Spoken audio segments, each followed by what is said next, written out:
Bem-vindos ao podcast História Capixaba. Meu nome é Fábio Reis, eu sou doutor em História, especialista em Espírito Santo e professor do Instituto Federal do Espírito Santo. E eu sou Ricardo Nespoli, graduando em História e curioso sobre tudo relacionado ao Espírito Santo. Isso, aqui nós conversamos com especialistas em História Capixaba, trazendo para você as novidades das pesquisas no nosso estado. Vamos lá?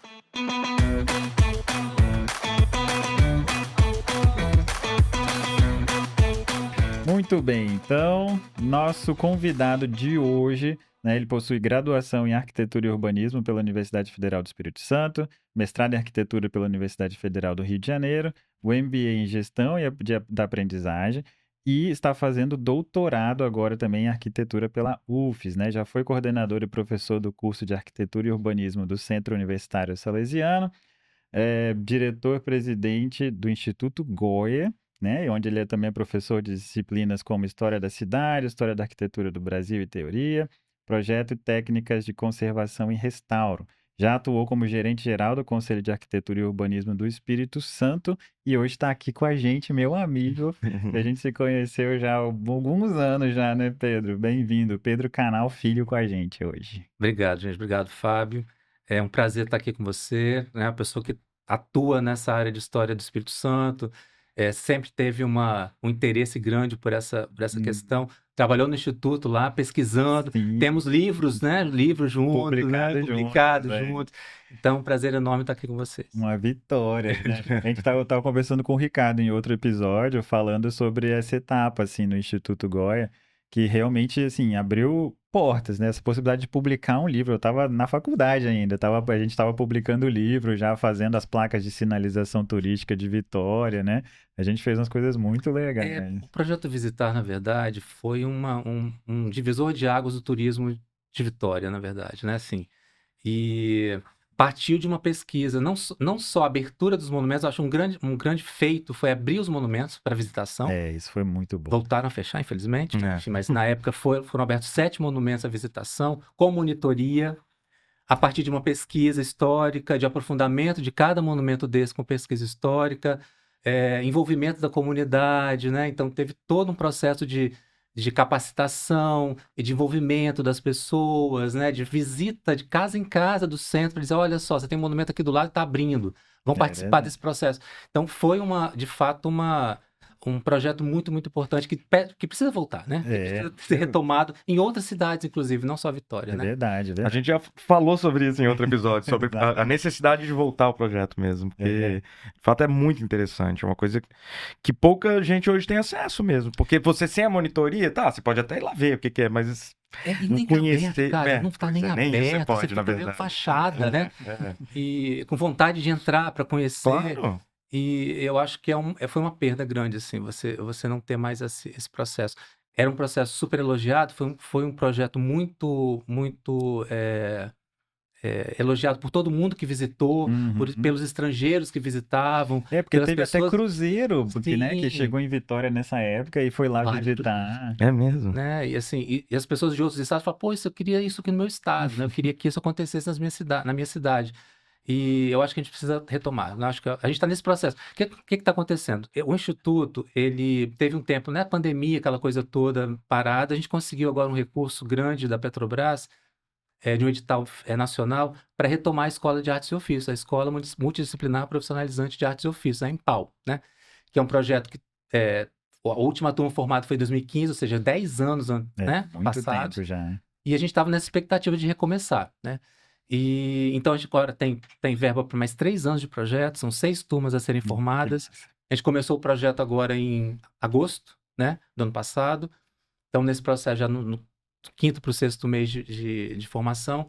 E a gente vê como que é importante ter um grupo voltado para isso, pensando isso, né? Porque agora a gente tem ânimo para retomar a discussão, né? Então, esses jovens estão sendo formados ali, eles estão, inclusive, cobrando isso, querendo entender por que isso não acontece, né? Eu acho que é legal você estar estimulando a juventude a questionar algumas questões importantes da cidade. Por que esse monumento está fechado? A gente vai fazer visita no centro, né?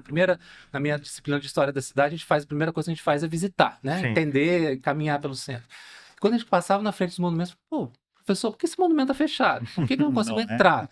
Qual a dificuldade, né? Então, assim, eu acho que essa juventude tá me estimulando, tá estimulando a gente a retomar um monte de coisa que ficou aí, né, meio parado. Né? E também vai ter essa mão de obra, né? Eles podem ser os monitores, eles serão os monitores desse projeto no futuro, né? Sim. Essa é a nossa perspectiva. Então, mais um campo de trabalho para esses jovens, né? Não, muito legal. Agora, Pedro, rapidinho, a gente tá pulando um pouco a ordem, assim, a gente vai voltar, vamos falar do Instituto, vamos falar da Empal, mas vamos falar um pouco de você primeiro. Fala um pouco dessa sua trajetória, rapidinho, assim, de como você resolveu entrar na arquitetura e urbanismo, como você chegou aqui no Instituto Goya, na Empal, nesse ânimo todo que você tá aí. Eita, vamos olha lá.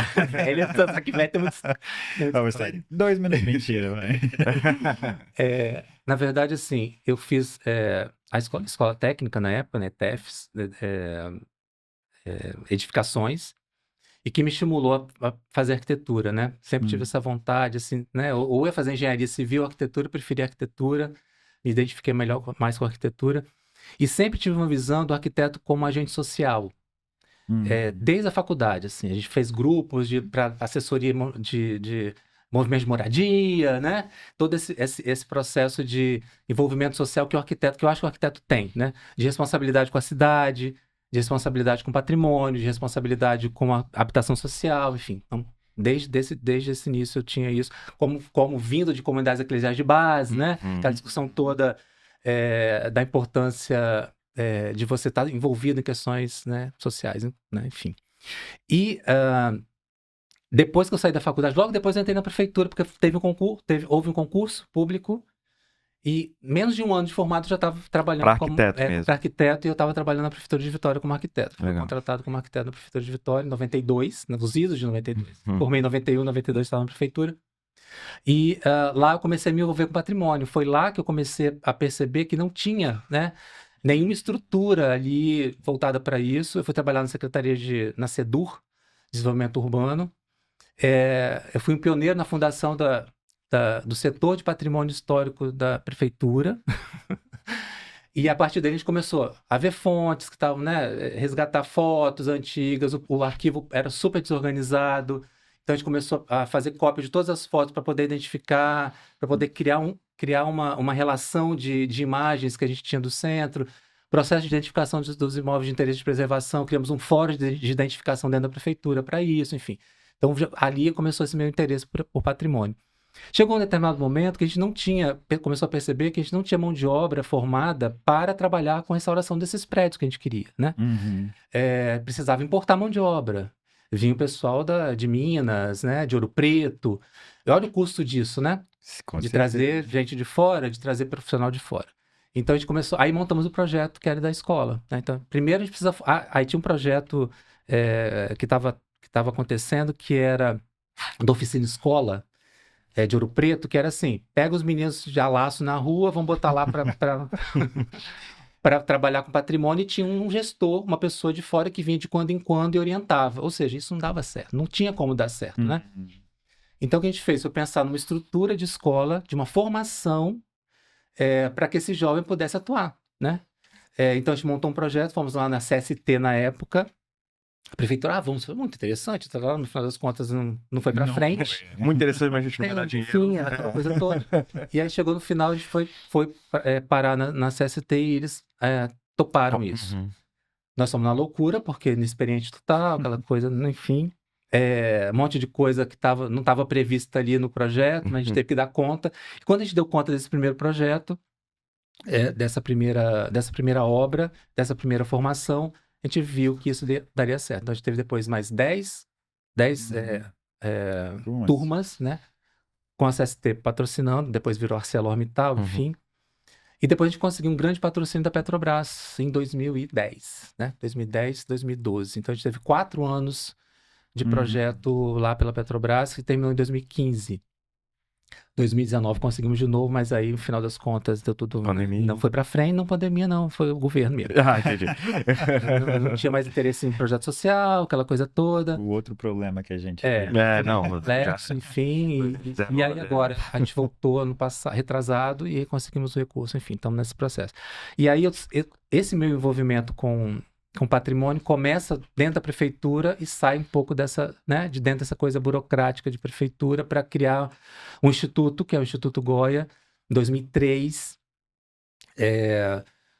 para que a gente tivesse uma estrutura administrativa. Porque em 2000, quando a gente começa a escola, né, o início desse processo, a gente não sabia que tinha que ter taxa administrativa, que a gente tinha que repassar para o CIE, porque a gente começou com o recurso para o CIE, então tinha que ter uma ONG para o recurso ser repassado, era o CIE, a gente pagou 25% de taxa administrativa na época, e a gente não tinha previsto no projeto. É claro. Então aí a gente teve que dar conta, né? Então foi um processo meio complicado. Aí a gente falou, não, a gente precisa ter uma coisa nossa, né? Uma estrutura para poder captar esse recurso, enfim. E para outros projetos também, não só o da escola, né? Então a gente começou a fazer projetos e obras dentro do Instituto. O projeto Visitar surgiu ali também dentro desse processo, dessa discussão, com uma parceria com a CDV, né? Da Prefeitura de Vitória, que foi até 2017, né? Então, assim, o meu envolvimento com o patrimônio é de lá. E essa noção de que o patrimônio cultural precisa estar atrelado à cidadania vem dessa minha formação. Sim. Né? Então, a escola, todo o instituto surge a partir da viabilização de projetos que mostrassem que o patrimônio cultural pode sim estar vinculado à cidadania, promoção de cidadania, principalmente da juventude. Porque é uma fase da vida que a pessoa está se descobrindo, Claro. que não tem muito direcionamento, que está querendo se entender no mundo, e a restauração faz um pouco isso, né? Quando você faz um processo de restauro, você está tentando descobrir o que está por trás daquilo, o que está encoberto, né? O que está ali a ser descoberto, né? A prospecção nada mais é do que retirada de camadas superficiais para você entender o seu processo mais profundo, né? A sua verdadeira essência, né? Gostei. Deixa eu te perguntar uma coisa. Você deu um exemplo engraçado, assim, né, de um modelo em que eles laçavam as crianças na rua. Como vocês fazem essa seleção? Porque vocês pegam jovens que são de regiões de vulnerabilidade, não é? E vocês vão dar esse espaço, essa oportunidade para eles. Sim, a gente faz um processo de divulgação, de seleção, de contato com as secretarias de ação social, centros de referência da juventude nos municípios. Esse ano a gente está trabalhando com município, prioritariamente o município da Serra, Vitória e Vila Velha, que está dentro do edital, né? No escopo do edital tem uma seleção de região, né? A gente participou do edital nessa seleção. Sim. E a grande maioria da Serra. Tanto que as nossas oficinas acontecem em Jacaraípe. Porque as oficinas de marcenaria, pedreiro, acontecem em Jacaraípe, e a parte teórica acontece no centro de Vitória, na nossa sede no centro de Vitória, né? Então, mas esses jovens, eles respondem um questionário, né? A inscrição a partir de um questionário online, e a gente vai entendendo com questões objetivas e subjetivas de perguntas. O que você tem interesse? Por que você quer, né? Gostaria dessa área, enfim. Depois a gente faz um seminário com o dobro das vagas, para explicar o projeto, para ele entender de fato se é aquilo que ele quer, pode desistir. Exatamente. Ele pode entender que aquilo não é para ele. Então, tem um processo de seleção pelo seminário, e depois a gente seleciona os 40. São 40, são 20, duas turmas, né? A turma da manhã e a turma da tarde, 20 vagas cada.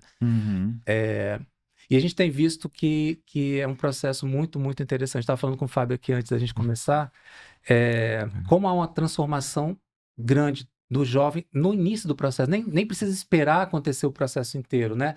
Logo nesse início, esse impacto de estar acolhido, né? De ser acolhido, de estar em contato com um grupo completamente diverso, ele ter que entender que ele faz parte desse grupo, mesmo sendo completamente diferente dos outros, né? A gente teve uma pandemia que isolou muitas pessoas, o jovem principalmente, né? Na principal época de formação dele, ele estava isolado, né? Ele estava sem contato social. E agora, ele se descobrir como grupo é muito, muito interessante. É potente, né? É uma potência você perceber que o jovem, se identificando quanto grupo, tem essa possibilidade de transformação grande, né? Tanto pessoal da vida dele, de fato, de entender por que ele está aqui, o que ele quer fazer da vida. A gente fala assim como uma coisa interessante, né? Que o jovem precisa ser o que ele quer ser. E a gente tem dentro do Instituto a possibilidade dele ser o que ele quer ser. E ajudá-lo nesse processo, né? Então, quando o jovem chega meio sem saber o que fazer da vida, às vezes é porque ele está ali, né? Às vezes porque o pai pediu, né? A família, né, falou, tarará, ou porque ele estava tentando entender um pouco desse processo dele. E esse contato tem feito uma mudança grande, assim. A gente vê muitos problemas psicológicos, assim, muitas questões psicológicas, principalmente, que afetam essa produtividade, que afetam essa qualidade de vida dele. A gente trabalha isso também, a gente tem assistente social, a gente tem psicólogo.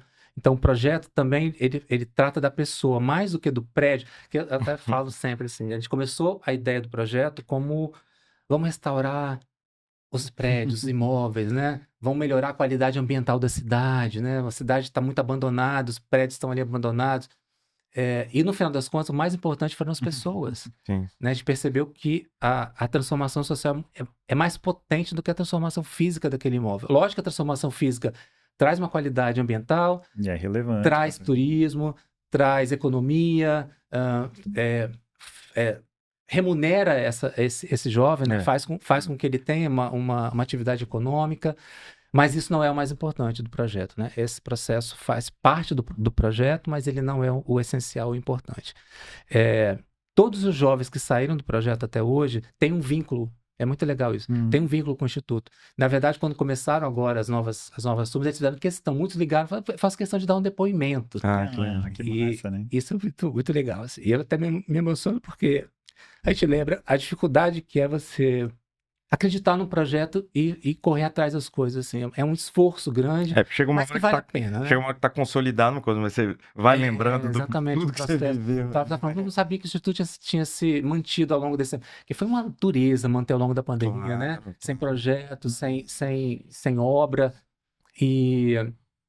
E a gente está retomando isso, é uma coisa muito alegre, assim, é um processo muito interessante, muito bacana. Não, E, tipo, quando eu entrei, né, eu entrei pelo projeto Visitar, que eu comecei a fazer parte do Instituto, e eu via a Empau acontecendo, assim, né? Tipo, eu não participava, Sim, na era o verdade. seu. Mas eu achava lindo já naquela época. A gente via eles restaurando os prédios, ou começando a trabalhar em algum lugar aqui, outro lá, ou assistindo aula. A gente foi lá, deu oficina para eles também, né? Naquela monitoria, né? Para época. os monitores. Alguns deles viraram monitores junto com a gente. Então foi muito legal, assim. E eu falo com o maior carinho do mundo, assim, sobre o Instituto Goya, porque realmente tipo, é emocionante, né? Você ver isso acontecendo e você né, ter a oportunidade de estar ali e fazer a diferença, assim, na vida dessas pessoas. É muito legal mesmo. E a gente vê assim, como tem um reconhecimento, é muito legal isso, assim, né? E eles reconhecem que é um espaço de acolhimento ali, assim, que falta muito isso também, né? Um espaço onde você possa falar das suas fragilidades, onde você possa se expor, porque é muito difícil, né? Você expor as suas fragilidades. E ali, dentro daquele processo da diversidade, eu acho que isso é um desafio e é uma vitória que dentro da diversidade, você se descobrir um ser único. E fazer parte dessa diversidade, fazer parte desse grupo, onde você vai ver o outro que tem mais dificuldade que você e você vai poder ajudar, mesmo com a sua dificuldade, é muito legal, né? E o restaurante melhor, já vai chapar massa melhor, o outro vai ter cuidado com o detalhe, com o recorte da pintura, enfim. Então, esse processo também de você identificar quais são as qualidades de cada um e onde ele pode estar se encaixando no grupo, faz com que esse grupo seja forte, né? Um vai fortalecendo o outro.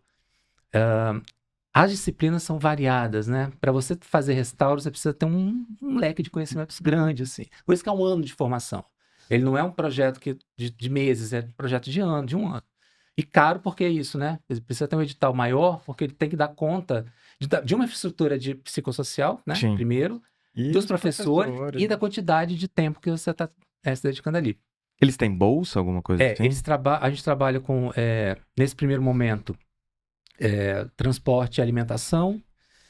2 viram monitores das turmas e têm remuneração. Entendi. Durante os 8 meses de formação. E no estágio eles recebem uma bolsa. Então, durante 3 meses de estágio, no final da formação, que é um estágio em obra de restauro, todos eles recebem. Todos eles recebem um salário compatível com o restaurador. Sim. Isso está dentro do projeto também, né? Então, isso faz parte do projeto. E a partir dali, a gente tenta criar cooperativas, obras para eles poderem, aqueles que de fato se envolverem e se interessarem nessa área, continuem com a gente, e outros vão estar trilhando outros caminhos, vão estar fazendo projeto para fazer arquitetura. A nossa diretora financeira e que é a nossa coordenadora técnico-pedagógica foi ex-aluna do projeto e virou arquiteta. Olha, né? que legal. Que massa. e a Jaceline, e ela agora faz parte, ela é professora deles no projeto.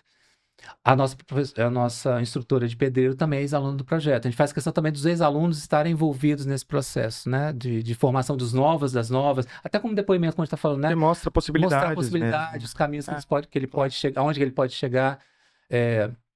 A gente tem, dentro dessa coisa, pessoas formadas em história, pessoas formadas em ciência social, formadas em pedagogia, formadas em psicologia, tem arquitetura, então vários.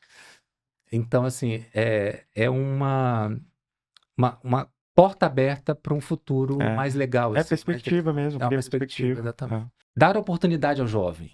Porque a gente não acredita no jovem, né? A sociedade não acredita no jovem. Diz que acredita, né? Fala que é futuro, mas não acredita, de fato, não dá oportunidade, né? Presente também, não é futuro, não Então, precisa ficar esperando o futuro. Nossa, essa geração, pelo amor de Deus, na minha época, né, a gente tem aquele saudosismo do passado é sempre melhor, que a juventude do passado era mais era mais engajada, mais combativa, né? Enfim. Exatamente. E quando na verdade você vê, e como eu falei, eu vou só relatar dois fatos aqui. Nos primeiros dias de aula, no próprio seminário, a gente começou a falar do projeto, de patrimônio, o que era, Aí um levantou a mão e falou assim, professor, é o seguinte, no meu bairro não tem patrimônio, não? Boa pergunta. Né? Então, assim, a gente vai trabalhar só no que é oficial, a gente vai trabalhar só no centro, entende? Legal. Então, olha só que pergunta interessante. E eu falei, não, a gente vai trabalhar, então, esse ano a gente vai trabalhar, você vai trabalhar no seu bairro, você vai descobrir patrimônios existentes dentro do seu bairro. E a gente vai fazer um trabalho com isso. E outra, essa questão, né? Chegou na frente dos prédios, pô, professor, esses prédios todos fechados, até cor foi questionado. Professor, isso é original? Era assim mesmo? Era assim mesmo, entendeu? Amarelo. Então, assim, há uma sensibilidade também desses meninos que chama a atenção, que você não está atento a ouvir. Né? Você não presta atenção no que ele diz. São formatos diferentes, são formas diferentes. Na família ele não é ouvido, né? Na escola ele não é ouvido muitas vezes. Então, se ele não tem esse espaço de acolhimento, ele não se expressa, né? Uhum. E a gente faz rodas de conversa direto, enfim. Então, tem todo um processo aí de formação, como eu já falei também, pessoal, que é impactante, sim. Não, muito legal. Agora você deu o exemplo, né, da retirada das camadas, né, para achar o original lá atrás. Eu lembro muito disso, de ver os meninos fazendo. E sempre que eu vejo uma igreja toda pintada de branco assim por dentro, eu já penso nisso. Alguém veio aqui e pintou tudo de branco. E se você cavar, lá embaixo vai ter um desenho bonitão que alguém fez, tipo, 400 anos atrás, né?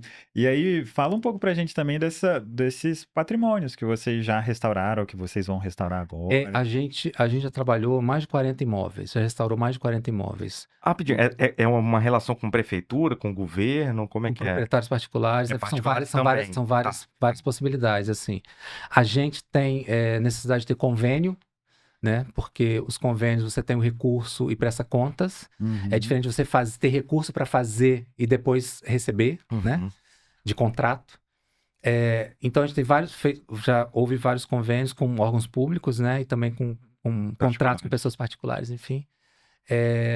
E imóveis tombados tanto em nível federal quanto em nível estadual, municipal, enfim, todos esses, né, a gente vamos pensar assim, a gente fez Capela Santa Luzia, Igreja do Rosário, a gente fez Museu Solar Monjardim, coloniais, Ficou né? lindo, por sinal. A gente fez Fafi, a gente fez Palácio Anchieta numa época, interno e externo, a gente participou do processo, né? Fizemos Museu de Arte do Espírito Santo, falando só de Vitória. A gente fez vários palacetes em Muqui, a gente fez estação ferroviária de Marechal Floriano. Então, vários prédios de importância histórica do Estado foram restaurados pela mão de obra do Instituto da Empal, né? Isso é muito legal, né? O menino pegar um imóvel de 400 anos e dar conta de fazer bem feito, de restaurar bem feito aquele imóvel de importância histórica tão grande, né? E aí, esses patrimônios passam a ter uma possibilidade de contar a história deles. Aí, voltando à questão do patrimônio cultural e da cidadania, também nesse viés para a sociedade. O que esse patrimônio importa para a sociedade. Ele é importante por quê, né? Uhum. Justamente porque ele está trazendo uma, vamos dizer, uma matéria física, né? Ele é o suporte físico da memória social, né? Então, sem memória social, eu não tenho identidade. Se eu não tenho identidade, Uhum. eu não sou cidadão. Basicamente, simplesmente isso. Então, a cidadania também está vinculada à conservação do patrimônio. Então, a conservação do patrimônio gera cidadania, gera identidade, né? Ajuda na memória social que gera identidade.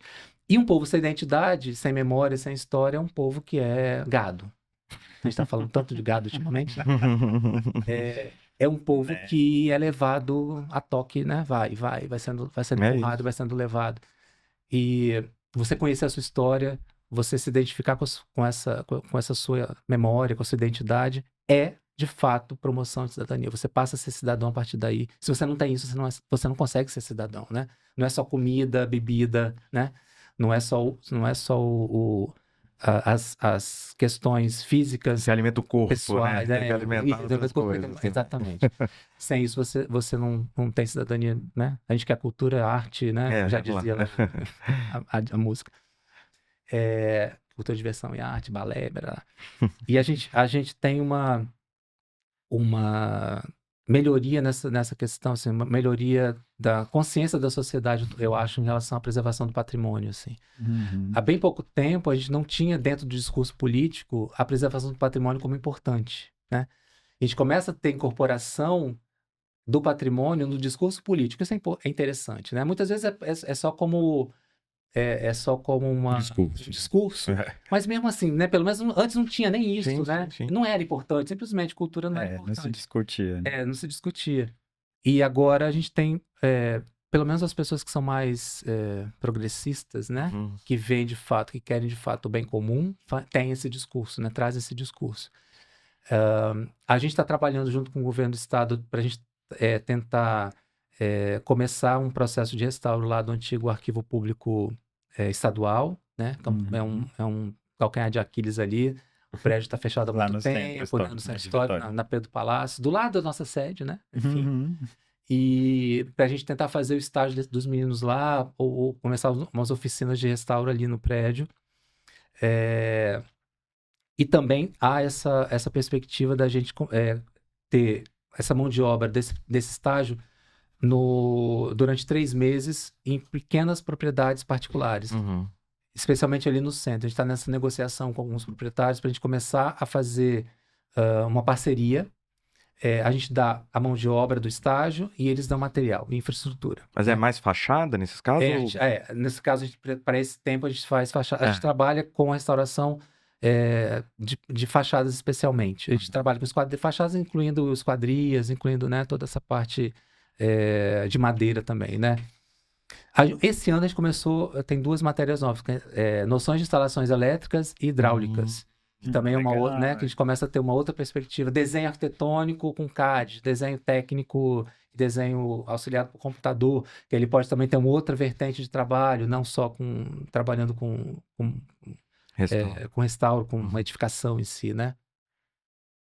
Muito legal, que bom, né? Vai ampliando, é isso aí. Exatamente. Empreendedorismo, está incorporando algumas disciplinas que a gente acha interessante para abrir esse leque de possibilidades, né? Ampliar esse leque de possibilidades dele dentro do projeto. É um incentivo para eles buscarem, né? Enxergar possibilidades de caminhos que eles podem seguir. Sim, eles já começam até a fazer recuperação da casa deles, já estão fazendo obras em casa, assim, comprando uma jota, rebocando, né? Então há já esse estímulo, assim, os vizinhos já estão querendo contratar, calma, espera um pouco. Então, deixa eu terminar. Enfim, já tem muitos que estão fazendo Enem com essa perspectiva também, né? Fizeram Enem, então vão fazer Enem esse ano, já com a perspectiva de trabalhar, se descobriram nessa área de arquitetura, né? Claro. Gostam dessa área de desenho de arquitetura, de obra, né? De engenharia, enfim. Então, esse processo está acontecendo rápido, né? Engraçado. A gente tem 5 meses de projeto, parece que já tem um tempão. Assim, os alunos já estão tão integrados, já estão tão envolvidos no processo que a gente parece que já tem mais tempo. Tem muita desistência ou não? A gente tem... forma geralmente 70% a 80%. Bastante gente. Bastante. hoje, dos 40 que entraram, a gente já está no 5º mês, 4 apenas saíram. A gente acredita que agora já formou a turma, né? Esses aí vão ficar. Esses vão ficar até o final, né? Já 5º mês, né? Daqui a pouco já está no estágio, está recebendo remunerado, enfim. Então, a parte a gente conseguiu manter, né? Porque um grande problema é essa questão também do trabalho, né? A família exigindo que ele trabalhe, que ele, né? Hoje em dia é assim mesmo. Então, para manter esse jovem tem que ter muito esforço, dedicação. Mas tem dado certo, assim. Nas outras turmas também tem acontecido isso. A desistência é pequena. Outra coisa legal do projeto é assim, 70% meninas. 70% do sexo feminino. A gente acha interessante trabalhar porque são mais dedicadas muitas vezes, são mais cuidadosas, mais detalhistas, né? E o restauro exige isso. E 50% de afrodescendentes.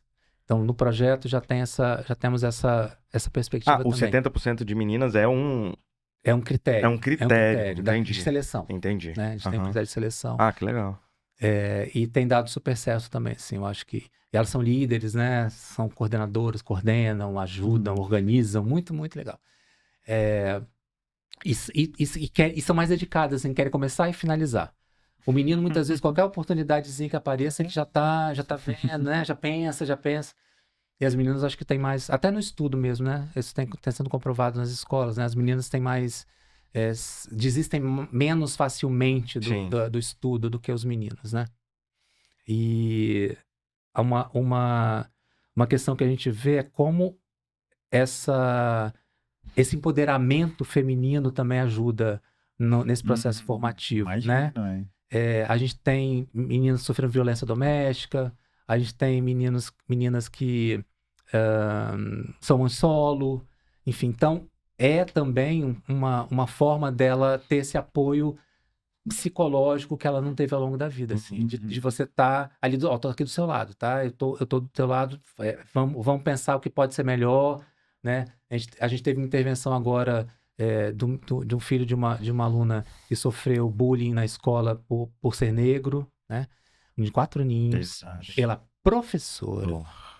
Já quebra, né? Então, a gente nós entramos em contato com a escola, fomos lá, e a menina toda assim, ela constrangida. Eu falei, não, você tá... Quem tem que estar constrangida é quem fez, né? O seu filho vai te cobrar isso depois, a gente precisa resolver isso. Então, assistente social foi, quer dizer, teve todo um processo de apoio que ela não teria se não tivesse no projeto, por exemplo, né? Com certeza. Então, esses pequenos detalhes fazem diferença no final das contas, dele estar ali até o final, dele estar ali percebendo que a gente quer que ele evolua de fato, né? Que a gente é um parceiro nesse processo dele. E aí também, tipo, para mulheres, assim, acaba que é, tipo, um caminho para a independência financeira, que também é uma coisa muito importante, né? Exatamente. Para jovens mulheres. Ela, por exemplo, é a nossa monitora, já está recebendo uma bolsa ali, né? Nesse caso específico, né, que a gente está falando. Mas é isso, eu acho que o projeto, ele tem muitos desdobramentos, né? A gente está aí, é legal divulgar os proprietários de imóveis que queiram fazer, que precisem fazer restauro, procurem a gente, procurem o Instituto. Por quê? Uma outra coisa que a gente combate restauro é muito caro, né? As pessoas têm uma visão de que restauração é muito caro, então, não vou contratar, vou chamar um pedreiro qualquer, vou fazer aqui, ou então vou esconder logo isso, para não perceberem que é de importância histórica, né? Apaga, passa uma cal por cima, uma tinta por cima. E a gente prova que restauração não é caro, né? Usando mão de obra local, usando mão de obra qualificada local, e viabiliza o projeto, né? Então, assim, eu acho que o Instituto é parceiro também nesse processo com os proprietários, né? É um parceiro que quer ver o imóvel dessa pessoa restaurado, recuperado, para que a cidade recupere a sua beleza, a sua memória, a sua identidade, enfim, que o patrimônio cultural bem preservado também diz muito sobre a cidade, né? Claro, né? Diz muito sobre a qualidade dos habitantes, sobre a qualidade do espaço físico, sobre a qualidade, sobre a importância que as pessoas dão ao espaço físico da cidade, né? E as prefeituras têm sido parceiras, assim, a gente não posso reclamar muito não, assim, as prefeituras têm apoiado, mesmo que indiretamente, o projeto, né? E E agora a gente está nesse processo de captação de obra, então é legal também a gente divulgar isso. É, claro, com certeza. Muito bom. Agora, Pedro, a gente tem a gente fala aqui de um babado histórico, né? Um jeito da gente falar de alguma coisa, tipo, inovadora, uma coisa muito legal que você viu sobre a história do Espírito Santo no seu trabalho, na sua pesquisa aí, que chamou a atenção, que você acha, tipo assim, caramba, todo mundo tinha que saber disso daqui. Então, considerando todo esse trabalho da Impal, dos restauros, ou até do projeto Visitar, assim, tem alguma coisa que você acha que vale a pena contar aqui? Você fala, não, de caramba, isso aqui, todo mundo deveria saber dessa, essa é boa. Eu acho que o Espírito Santo é muito rico, né? Eu acho que a primeira coisa que a gente tem que entender é que a identidade do Espírito Santo é múltipla, né? Uhum. É formada pelos indígenas, pela cultura indígena, pela cultura negra, pela cultura dos imigrantes, dos imigrantes europeus, dos sírios libaneses, enfim.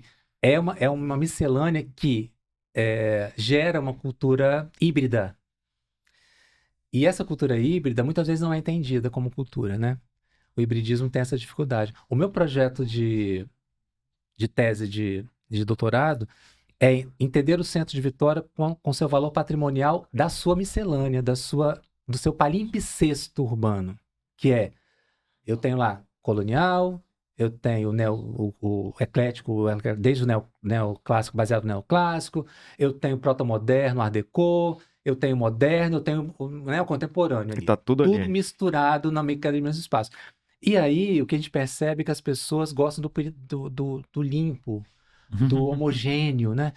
Por que Vitória destruiu tudo e agora então ela não tem importância? Porque Vitória acabou com seu patrimônio colonial. Então, O patrimônio era Vitória, só esse. Entende? Assim, Ali, então tem que começar a desconstruir essa ideia de que essa homogeneidade é a qualidade do espaço, né? Uhum. Até nesse processo de tombamento que o IFAM está coordenando para mandar, do IFAM regional para mandar para o IFAM nacional para tombamento do sítio histórico da Cidade Alta, da Cidade Alta. Uhum. Por quê? Porque ali estão preservados os últimos resquícios do período colonial. Então, o que vale? Colonial. Tem colonial, então... sobrou alguma coisa do colonial. Então, aquele pedacinho... Vamos fazer uma manchinha. Vamos fazer uma mancha aqui, dizer, aqui então tem importância, é um patrimônio cultural. O resto não é. E o resto não tem. E falar do Centro de Vitória, sem falar do Porto, sem falar da Praça Costa Pereira, sem falar da João Monteiro, sem falar do Parque Moscoso, não é centro, concorda? Né? Então, essas bordas do centro que partem da cidade, que descem da Cidade Alta, também têm uma importância histórica e um valor patrimonial grande, que precisa ser identificado e reconhecido. Qual é a questão do reconhecimento? É a valorização que vai gerar recurso financeiro, inclusive. Quando o IFAM reconhece que aquele patrimônio é nacional, que aquela área ali tem uma importância nacional, os recursos chegam mais fácil. Você consegue captar recursos de instâncias federais muito mais facilmente, porque já tem um reconhecimento da importância daquele lugar. Por isso que eu estou batendo nessa tecla, começando a pensar, poxa, qual é o valor patrimonial de fato do centro? Ele tem, não tem? Qual é? Ele tem importância histórica para ser tombado em nível federal? Né? A minha hipótese é que sim. Né? Então, estou trabalhando com essa hipótese, estou nesse início ainda dos processos de descoberta dessas camadas. Né? Agora a gente está começando a fazer essas camadas do colonial, vamos vendo a partir dos mapas, que o nosso amigo aqui trabalha super bem, a partir desse mapeamento. Que camadas estão essas? Que camadas foram sendo sobrepostas, apagadas ou não tão apagadas? O que eu tenho ainda da cultura indígena aqui no centro, da cultura negra no centro? Será que tem? Não tem? Onde estão? Onde está isso? Que resquícios tem? Enfim, o palimpsesto é isso, né? Você não consegue apagar toda a camada anterior, você vai sobrepondo essas camadas e vai, então, deixando algumas pistas, que eu acho que isso é legal, né? Meio detetive, né? Umas pistas do que ficou desse passado, que ainda é reconhecível no atual, né? Enfim, acho que vai ser complexo, né? Vai ser complexo. Vai dar trabalho. Vai dar trabalho, mas é uma coisa interessante de discutir, né? Discussão importante, hein? E essa questão, outra questão legal, que acho que você até entrou na época, era Vitória de 1551 mesmo. Né? Então, já documentos de 1549, toda uma discussão que era pelo menos 2 anos mais, o professor Stilac falando isso, a professora Leonor Araújo, questionando isso, né? Vitória não é de 1551. 1551 é uma formalização por causa dos jesuítas, da chegada dos jesuítas, né? Vitória, de fato, já existia. A Vila da Vitória já existia antes de 1551. E eu acho que a gente pode resgatar um pouco isso também, assim, né, dessa importância nacional de Vitória como uma das cidades mais antigas, uma das capitais mais antigas, Sim. na segunda ou terceira. Aí tem essa discussão de Recife, né? Olinda, Recife, ali, né? Seja a terceira das capitais atuais, a terceira ou a segunda. A gente fala que a segunda, né? Fala que a segunda depois de Salvador, 559. Mas aí tem uma discussão com Recife, enfim. Mas eu acho que essa questão de nós valorizarmos a nossa história é importante para a gente ter Com certeza. valorização externa, né? Vitória do Espírito Santo é muito, muito subjugada, eu acho, no cenário nacional. E por né? nós mesmos. Por nós. A gente começa pela gente, né? Exato. E aí, começando pela gente, você vai estar. Eu tenho outro projeto que é assim, reescrever livros de história que não falem de Vitória. Quando fala de urbanismo no Brasil, quando fala de história das cidades brasileiras, enfim, da importância. E nunca se. Vírgula, Vitória, vírgula, né? Sim. Né? Acrescentar Vitória nesse cenário, porque a gente é invisibilizado. A gente fala de invisibilidade, né? Atualmente, de fato, Vitória não, o Espírito Santo todo, né? Ficou invisibilizado a partir dessa descoberta do ouro, toda aquela questão histórica, porque nós éramos capitania, né? Minas era nossa, Minas era capitania do Espírito Santo, né? Enfim, que palhaçada é essa? Agora, Minas, nós somos praia de Minas, né? Minas que é o nosso interior. Exatamente, ao contrário da história. Muito bom. E aí, Pedro, então, para terminar nossa conversa, a gente sempre pede uma dica imperdível para as pessoas, alguma coisa que elas possam fazer, ou ler, ou assistir. Você acha que vale a pena, assim, para elas? Primeiro, nossos livros, né? Vitória em Monumentos 1 e 2, no Instituto, né? Que foi publicado pelo Instituto e pela Edufes, né? Com parceria com a Edufes. Esse novo livro da 60 Monumentos Urbanos de Vitória para interpretar, que é interessante para trabalhar nas escolas, né? A gente fez um levantamento de monumentos urbanos de Vitória para a gente poder dizer um pouco da história desses monumentos. Bem controverso, muito legal, né? Que tem caras ali que estão na estátua na cidade, que são fizeram atrocidade, mas a gente questiona isso. É legal estar ali, mas não, mas quem foi esse cara? Ali é pouco. História tem esse cara. Apagar, derrubar, e cada um né? É legal que são fichas, né? E cada ficha traz a história do monumento, a história dessa pessoa que está representada, dessa questão que está representada, e um questionamento no final, que é para os professores também estimularem os alunos a pensarem, repensarem sobre quem são esses mitos, quem são essas pessoas, quem são, né? Por que se tornaram está representado na cidade, né? Que teve um processo aí, né, na Europa de derrubarem, tarará. Não sei se teve o Corvagato lá em São Paulo, né? Eu acho que ele dizer, quem foi esse cara? Por que ele tá ali? Ele tem um sentido ele estar ali, né? Alguém colocou esse cara claro, aí. Por quê? Claro. Né? Ele devia estar aí. Tá faltando quem tá aqui na rua, né? Então são questões que significa ele estar aqui, né? Porque você apaga isso, você apaga esse questionamento, essa crítica. Você derrubou. Às vezes a plaquinha que tem. Mas aí ninguém mais vai falar sobre isso, né? Exatamente. Sobre o que aconteceu ali. Questionar, por que fulano não tá? Isso. Se fulano tá, por que fulano não tá, né? Então a gente tem, e é muito legal que tem uma diversidade também grande de monumentos sociais, históricos, econômicos, né, lideranças, questões, né, não só pessoas e tal, e dá uma discussão enorme, né, dá uma discussão grande nesse processo. Então, esses livros, puxando a sardinha. É claro. E nós fomos visitar o Complexo Jesuítico de Reis Magos, uma visita técnica no final de semana passado com os meninos. E foi bem interessante.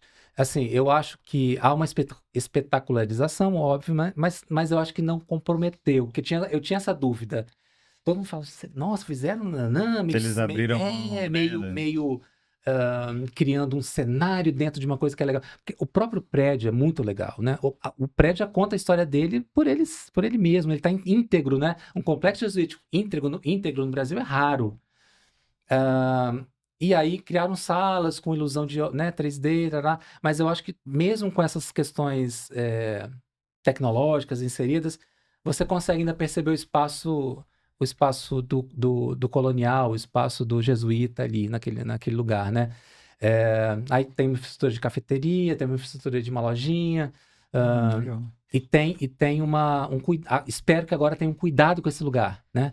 Então que ele consiga se manter, Porque a grande questão do patrimônio no Brasil é essa, né? Você É. faz uma restauração enorme, gasta uma fortuna fazendo restauro, daqui a pouco você tem que restaurar de De novo. novo, por que não manter? Última coisa que eu quero falar, Pode falar. lembrei, importante, restauro não é reforma. Boa. E a gente está vendo muita reforma por aí, tá? Entendi. De patrimônios importantíssimos sendo reformados, com técnicas inadequadas, Você acaba alterando. parecendo né? restauração. Então, acho que essa é uma outra crítica séria que a gente tem que fazer. A gente tem que ter mais responsabilidade quando a gente lida com patrimônio, né? Então, muitas vezes, uma técnica inadequada vai gerar uma falta de qualidade e vai gerar uma degradação antecipada desse monumento, Sim. né? Ou então, pior ainda, perda de elementos essenciais. Então, quando você não está preparado para trabalhar com restauro, você pode estar ali mexendo no reboco e depois cair um adorno de sei lá quanto tempo, quebrar Já e você nunca mais poder recuperar. Então, tem toda uma responsabilidade, né? O restauro é um processo muito complexo e precisa de responsabilidade. E eu tenho visto, de fato, assim, já acompanhando algumas obras que eu vejo que, de fato, não são restauro e que vão dar problema muito cedo, Uhum. né? O Goya vai ter que ir lá voltar, né?